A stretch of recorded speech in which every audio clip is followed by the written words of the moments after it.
Ah, there it is. Brought to you by your friends at Offshore Drilling. He calls it a blast from the past. Again. Hey, Mike. 10 years ago, February 2009, we sent a copy of Vince Bugliosi's book, The Prosecution of George W. Bush for Murder, to the 2,200 district attorneys in the United States who had a soldier from their county killed in Iraq.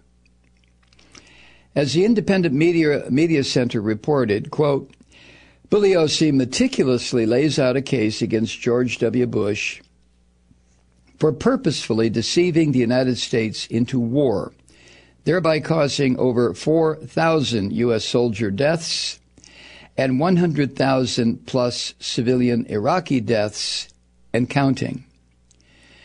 Bugliosi is in a good position as a former prosecutor to ask, on behalf of millions of people, why should someone who accidentally kills a person in a liquor store holdup be prosecuted to the full extent of the law, yet someone who creates death and destruction on an unimaginable scale sail off into the sunset and have a library named after them? Is U.S. law based on justice or whim? End quote. Bob writes, while still raising money for the project in November and December 2008, I sent a press release about the project to every single liberal, lefty-leaning website I could find on the internet.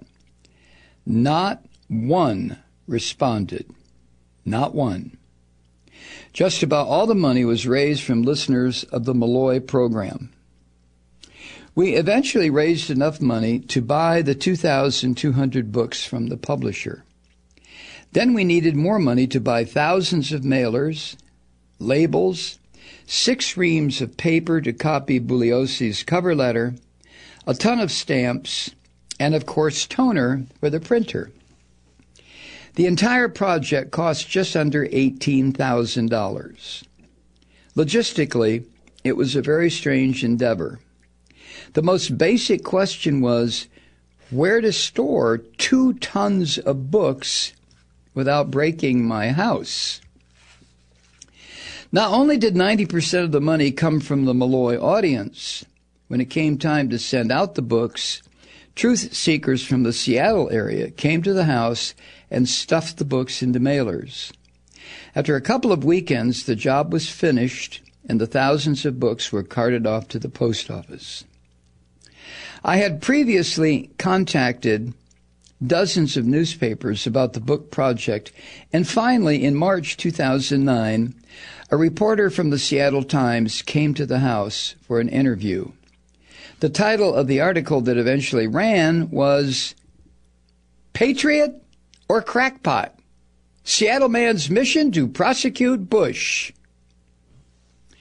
The article and the hundreds of reader responses definitely tilted the scales toward crackpot. For the next couple of months, my email inbox was radioactive. When the dust settled, the result from all that work was the Attorney General of the United States, the Attorneys General from all 50 states, and 2,200 district attorneys all decided to pass on upholding the law. I thought at least one out of 2,200 district attorneys would take it on. We're talking lawyers here. I thought there had to be at least one grandstanding son of a bitch who'd do it just for the headlines. Didn't anybody want to star in a remake of Frank Capra's Mr. Smith Goes to Hell? Nope. I had, in retrospect, a rather naive idea. I thought the American legal system and the media would be interested in prosecuting a mass murderer. I did not think at the time it was a matter of political will. I thought the media would cover the project simply because it was, if nothing else, a good story. Note to self, I was wrong. George W. Bush, Dick Cheney, Condoleezza Rice, Donald Rumsfeld, and all the architects of the war in Iraq are fucking war criminals. And the people whose job it was to uphold the law, and the media whose job it was to report the news, were mute. 10 years later, the media cannot shut the fuck up about Fucko the Clown. I get it. He's offensive. He's an asshole writ large in gold letters. He's so stupid he has no idea how stupid he is. He's that lying sack of shit, Fucko the Clown. But he did not lie the country into a war that killed 1 million people and displaced almost 4 million more. Fucko the Clown is one of the supreme shitheads of all time, but he ain't no Dick Cheney. He's not smart enough to be a really good psychopath like Cheney. Most of the stories written about the President of the United States seem to be fueled by the outrage that Fucko has bad manners. Don't get me wrong. Fucko and his henchmen should be in prison for the rest of their lives. But the members of the Bush-Cheney regime should have been tried, convicted, and executed. As Hannah Arendt wrote in the last page of Eichmann in Jerusalem, quote, just as you supported and carried out a policy of not wanting to share the earth with the Jewish people and the people of a number of other nations, as though you and your superiors had any right to determine who should and who should not inhabit the world, but just as you supported and carried out that policy, we find that no one, that is, no member of the human race, can be expected to want to share the earth with you. This is the reason, and the only reason, you must hang. End quote. I've been thinking about what happened and what didn't happen 10 years ago, simply because it's one of those chunks of time that seem worthy of some sort of anniversary. I just wish I learned something new from the experience. What I did learn, I already knew. The donor class and the Republican puppets directed and backed the Bush-Cheney regime in their war of aggression. 10 years later, the donor class and the Republican puppets currently direct and back whatever the fuck it is that comes out of Fucko the Clown's administration. Anyone with a sharpened Ticonderoga No. 2 pencil can connect 2 dots and see that Fucko the Clown is the symptom and the unholy trinity of the donor class, their Republican minions, along with their twisted bullshit version of Christianity, is the disease. As Jack Nicholson said to the ghostly bartender in Stanley Kubrick's The Shining, words of wisdom, Lloyd, words of wisdom. So here we all are, waiting for the next new thing that will be talked about until the next new thing is shat out of the White House. I'm getting tired of this game because it is not a game. I believe a country that lets war criminals walk free, that country will allow anything. In a good horror film, the dread and suspense builds and builds until finally the door is opened and we see whatever lurks at the threshold. The audience doesn't scream at whatever was behind the door.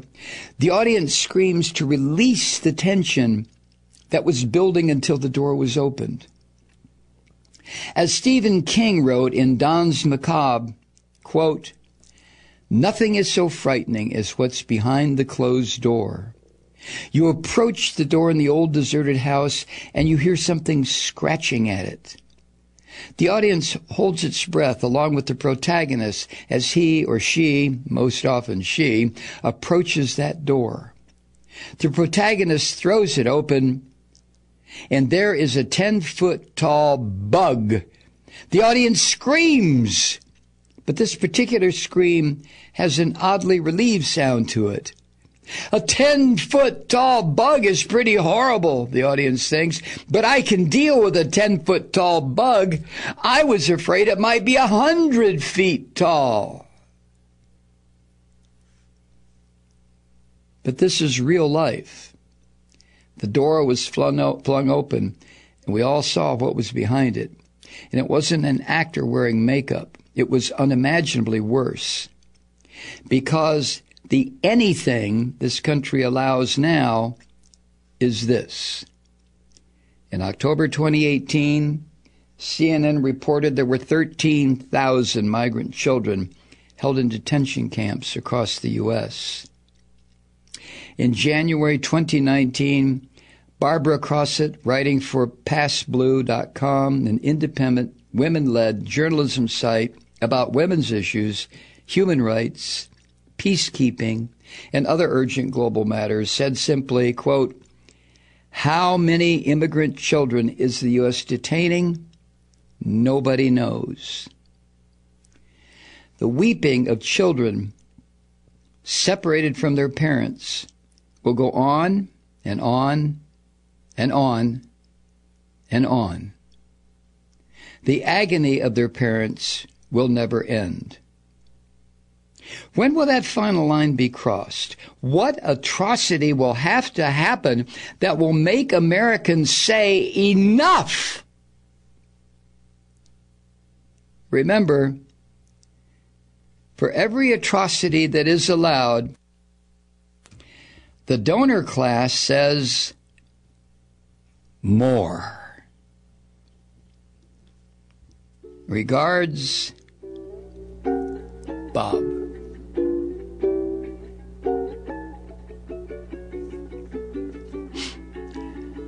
Another Moment with Bob, brought to you by your friends at Offshore Drilling. You can get a copy of this essay, all for your own collection, and so many other things at Bob Alexander's website. It is voicesinourheads.com. voicesinourheads.com.